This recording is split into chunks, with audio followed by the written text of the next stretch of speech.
everyone. We are discussing the procedure, the steps and the principle involved in the polymerase chain reaction, which constitute the advanced tools and techniques in biotechnology. Now, PCR, the polymerase chain reaction, is used to identify a gene of interest or amplify a particular gene of interest that we need. So, it was basically in place of molecular cloning, this PCR was discovered, and obviously it is a very quick process. It involves a PCR machine which is called as a thermocycler, because we need certain steps in PCR that involves variation of temperatures. So, on the screen you can see a thermocycler. This is a PCR machine. The PCR tubes in which the reaction mix is prepared, and then these reaction mix tubes are put in the PCR on the top plate. Now, this is a hot plate basically, and then the program is set. It is called as a thermocycler because there is a series of temperature that can be put in here. Now, this series of temperature will depend upon the steps that is required for the amplification. So, what are the steps? So, the first thing is that we have got this DNA template. Now, DNA template is a double-stranded DNA molecule. It can be a genomic DNA, it can be a part of genomic DNA, it can be a plasmid DNA, it can be a viral DNA, it can be any DNA isolated from a bacteria, from a virus, any kind of DNA it is there. But it is a DNA double-stranded molecule. This is a template. Now, in this template, we need to amplify a particular gene of interest.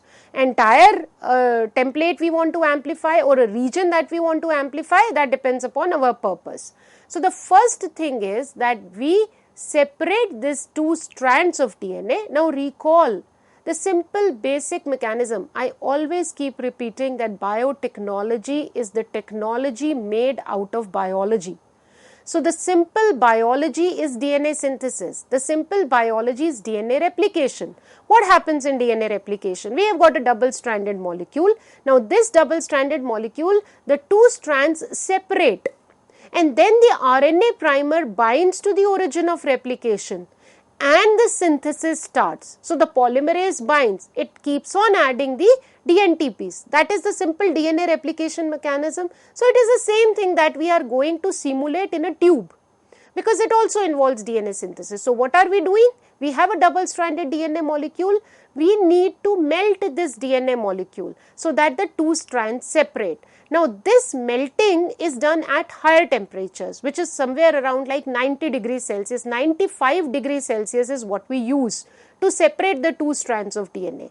Now, when we use 95 degrees Celsius, and when in the tube we have primers as well as polymerase which is added to it, then the polymerase is a protein. It may not withstand very high temperatures, but as I already told, that the discovery of Thermus aquaticus DNA polymerase made the PCR reaction feasible, because the polymerase can withstand very high temperatures. It can still remain functional and it will not denature at 95 degrees Celsius.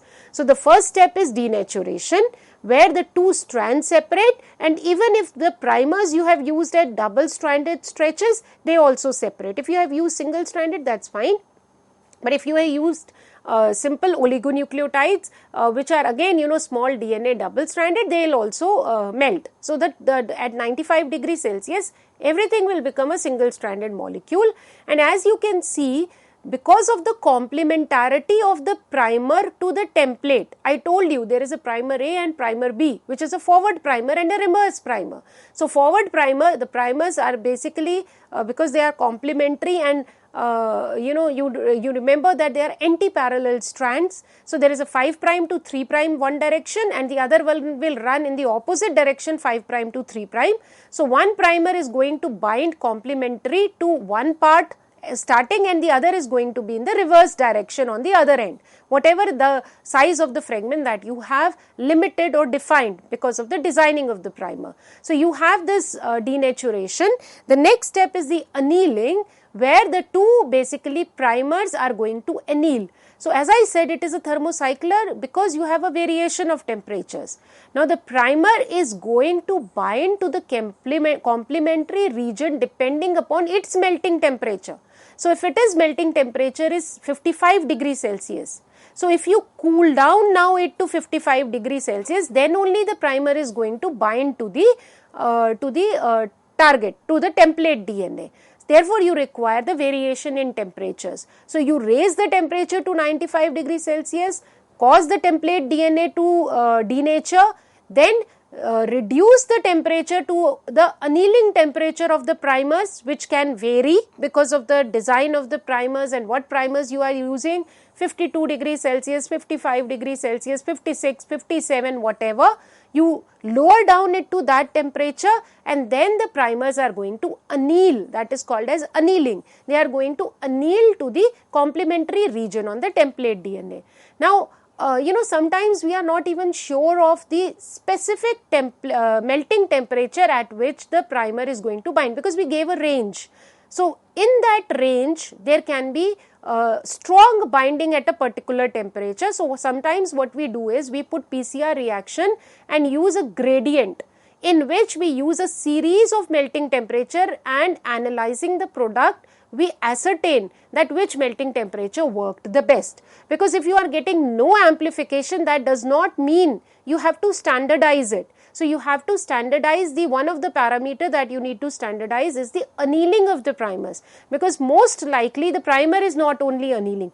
One thing would be the specificity, but specificity you are sure because you made the sequence, you designed the primer looking at the sequence and it was complementary. Then why did it not anneal? Because there can be a variation in temperature. So you start a gradient, you put a series of reactions in which there is, for example, a difference of 1 degree Celsius. So one with an annealing temperature of 52 degree, 53, 54, 55, 56, you amplify and you run the product, you check at the product. So you may ascertain that okay, 55 degrees Celsius is giving a very good amplification product, but at 52 degrees Celsius the primer is not annealing only, and therefore you are not getting an amplified product. So that way you have to standardize the annealing temperatures also. So this is the annealing that happens. The next thing is the extension.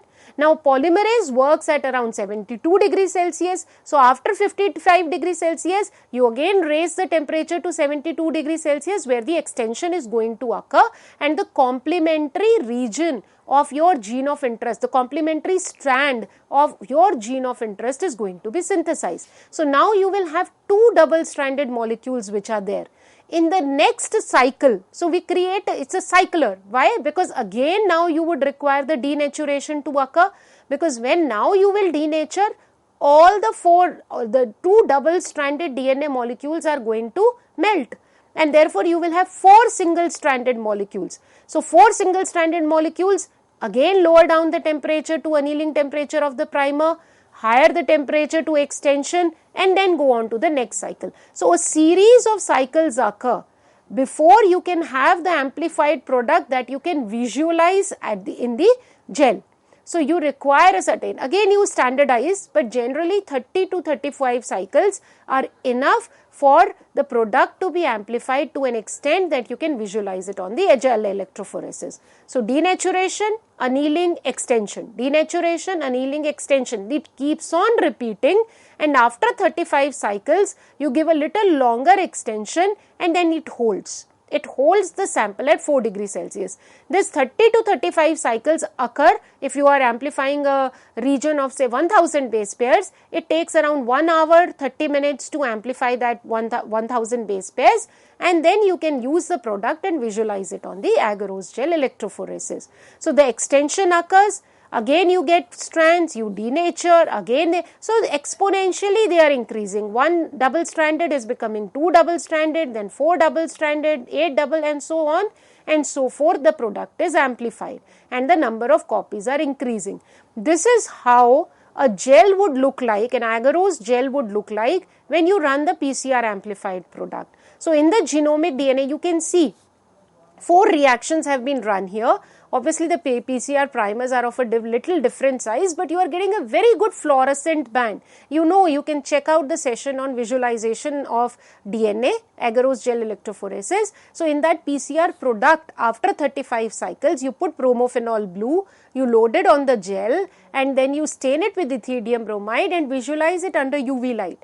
And then these bands will fluoresce. So this is the identification also, because if that gene was not present in your genomic DNA or template DNA, then there would have been no product. So, identification that okay, this product was present, as well as it has amplified that also, because whatever molecule was there, you have now a large number of molecules of that particular gene of interest. So, this is the basic PCR technique that is involved, but as we go along, so, I just revised that the PCR is now employed for the detection of gene of interest as well as the amplification of gene of interest. We have talked about that the template is DNA, but the template can also be RNA, and so we get a variant of a PCR which is termed as the RT-PCR. Template is basically RNA molecule, then it is termed as a reverse transcriptase PCR because it requires an extra step. That extra step became, the amplification from RNA became feasible when this reverse transcriptase was discovered. Reverse transcriptase is an enzyme that uses RNA as the starting material, and this RNA, reverse transcriptase, is an RNA dependent DNA polymerase. So, when we talk about DNA synthesis, then it is an RNA dependent. So, the starting material is RNA. But RNA by itself cannot have the primer bind to it and the synthesis, complementary synthesis cannot occur. So, the RNA is first converted into a DNA molecule, and that is done by this particular enzyme which is reverse transcriptase. It catalyzes the DNA synthesis using the RNA as the template. The end product is known as the complementary DNA or cDNA. The cDNA then serves as a template for the exponential amplification using the PCR. So, this is one extra, because sometimes what happens is, I talk about the application as well. When we are identifying a gene, we are identifying a gene that it is present in a particular organism. But as I told you, only the presence of the DNA or a gene of interest in a particular organism does not ensure that it is playing any role. It has to be expressed. It has to produce a protein which will cause a particular function. It will be involved in a particular pathway. So, DNA sequence, DNA is present in all the cells. If we consider a multicellular organism, the DNA is same in all the cells, but they function differently. There are differential functions. Liver cells will perform different function than a muscle cell.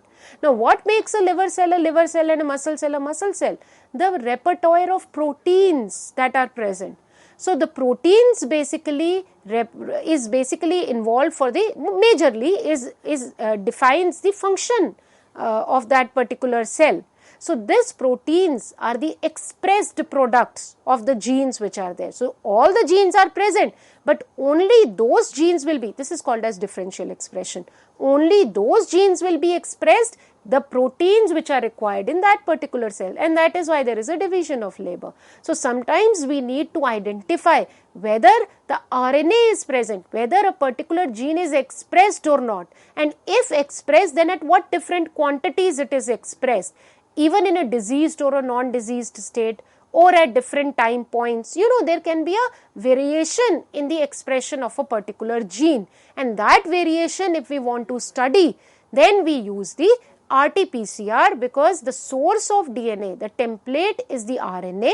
It is first converted into a complementary DNA, and then the basic reaction will start. So, the conversion, the steps involved in RT-PCR is that the first step is where the DNA is denatured, the RNA is isolated, the RNA, then the primers are bound to it. These primers are specific to the RNA of interest, whatever RNA we are studying, produced by our gene of interest, that is going to prime that RNA, and then we use this reverse transcriptase which is going to synthesize a copy of that RNA molecule in the DNA form. So, it is termed as the complementary DNA.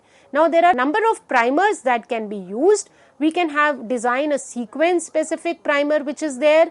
We can also use general oligo-DT priming. You know that the RNA contains poly A tails, so you can have a very general primer that contains poly T at one of its end, so it is also going to bind there, or you can have random hexamer primings. So various kind of primers can be used to bind to the RNA, and then with the help of reverse transcriptase it is going to produce a complementary DNA molecule. When this complementary DNA molecule is produced, then we have that routine step, that the first thing we are going to use the sequence specific primers which are going to identify the region of interest in this complementary DNA that we needs to amplify. It can be the whole complementary DNA or a part of complementary DNA, but those RNA primers are going to bind to that, and then the normal whatever that Taq polymerase is going to amplify it in a simple PCR based procedure that we have discussed. So this is about the RT-PCR, which is commonly used in the diagnosis and quantification of RNA virus infections. So even if you have the variation in RNA, but sometimes as a diagnostic tool it is used for the if there has been a viral infection and the genome of the virus was RNA. So whether that RNA is present or not, for example in human immunodeficiency virus or hepatitis C virus, and every one of you can relate to and must have heard of the COVID-19 PCR test kit. It is also based upon RT-PCR. RT-PCR became a very, very common term which only the biotechnologist or the biologist used to know. Now every common people knows about RT-PCR because they require this COVID-19 RT-PCR test to be there. This COVID-19 PCR test analyzes the upper respiratory specimens looking for the genetic material. So the ribonucleic acid or RNA of the SARS-CoV-2 virus, the virus that causes the COVID-19. So we take a specimen. It is not a very simple procedure. It is not so easily done, but you know that when you go for, many of you must have undergone this RT-PCR test also. They take a swab, then they put that swab in a buffer so that the virus or the bacteria, whatever we are using, in this case it is coronavirus, so it remains alive. We put it in a buffer, we purify it, then we lyse it, we collect its RNA or the genomic content, then we reverse transcriptase that RNA, use the reverse transcriptase to reverse transcribe that RNA into complementary SARS-CoV-2 DNA, and then we amplify it using the primers. And if in your swab sample that amplification is positive, how do we identify that amplification? By agarose gel electrophoresis or by other detection methods that we can do. But if it is amplified, which that means that you are COVID positive. So RT-PCR test has come positive, RT-PCR test has come negative. So if there is no amplification, that means you do not contain RNA of SARS-CoV-2. You do not contain complementary DNA of SARS-CoV-2, you do not contain RNA of SARS-CoV-2, you do not have SARS-CoV-2 infection. So if RT-PCR test is negative, then it becomes that. So this reverse transcriptase PCR was very commonly used, and that is basically explain the procedure. Now another thing which is a very, very important variant that is involved in PCR is what is called as the real-time or quantitative QRT-PCR which is there. Now what happens is, both in basic simple PCR as well as in RT-PCR, we are identifying the product after 35 cycles. For example, if you have run it for 35 cycles, then you are basically identifying the end product. The end product, the amplification is there. So even if some kind of a mispriming is there, or even if some kind of a contamination is there which happens at a later end, you will not be able to detect it. Why? Because at the end you are getting an amplified product which can be visualized on the electrophoresis. So there came a time when we actually had to recognize in real time how this PCR is happening. So real-time PCR involves or enables the reliable detection and measurement of the products generated during each cycle of the PCR process. So it is happening, as the amplification is occurring, in real time we are basically getting the data. So this is termed as the real time, and based upon this real time, it is also termed quantitative because the amplified product is proportional to the initial target, but at the end we cannot make out what happened. But in each cycle, because there is an exponential growth, we can actually relate it, exponential amplification, we can actually relate it to what product we have started with. So we can actually quantify the amount of product that has been produced, and based upon that amount of product, we can quantify the amount of target DNA that was present. Because even if it is detected, there has to be, so this is termed as a quantitative, there has to be a certain quantity that is basically present in your whatever cells we are analyzing. So this is termed as the real time process. So after every cycle, we are going to see that, okay, it has become twice, it has become 4 times, it has become 8 times. So every step we identify it. Now how do we do that? At each cycle during this PCR, the quantity of DNA is measured in real time by using a variety of fluorescent chemistries.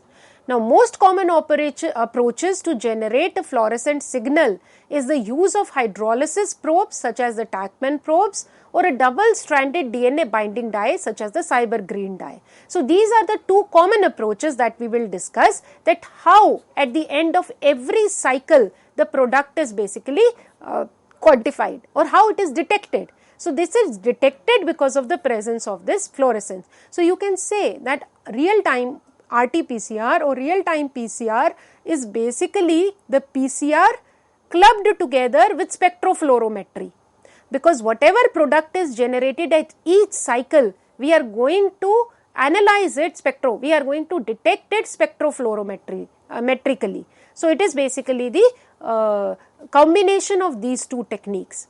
Now these are the 2 methods. One is the CyberGreen method and another is a Tachman probe method. You can look at that. First one is the CyberGreen. So CyberGreen is basically a dye. It is a double-stranded molecule dye. So what happens? There is a double-stranded molecule. The dye is going to bind to that. When you are going to denature it, then the dye goes away, the amplification occurs. So at the end of first cycle, you will have 2 DNA molecules. So the fluorescence which is attached, now this CyberGreen only gives fluorescence when it is bound to DNA molecule. When it is free, it does not give any fluorescence. So when it is bound to double-stranded DNA molecule, so when the start of reaction, only one molecule is going to bind the CyberGreen. So there will be a certain amount of CyberGreen which is bound. After first cycle of the PCR, the amount of fluorescence that is bound to the double-stranded molecule will double, because now there are 2 molecules of DNA molecule, and this fluorescence you can actually measure. So you can see that this fluorescence is increasing. So this fluorescence increase you can actually detect, and you can create a graph, because initially there was you create a baseline, you create a threshold, there is a detection level also. So there is a detection level that this much of fluorescent will be detected by the spectrophotometer. There is a limitation of the spectrophotometer also. Above that you put a threshold, because there is a background noise as well. So you have to eliminate that background noise, and after particular cycles you are going to say that, okay, now the fluorescence is increasing exponentially. After a while, after certain number of cycles, this is going to plateau also. We are going to look at the graph, but basically what I am telling you is that this CyberGreen method is the amount of dye that is bound to the double-stranded DNA after each cycle, and this fluorescence can be detected spectrophotometrically. It is a non-specific, because it is going to bind to any double-stranded, but it is a cheaper method. The CyberGreen can be detected, it's an available. Another method which is used is called as a Tachman probe assay. What happens in that? You can see there a probe is used. It is called as a Tachman probe. On the right hand side, that probe is bound. That probe, again, remember what a probe is.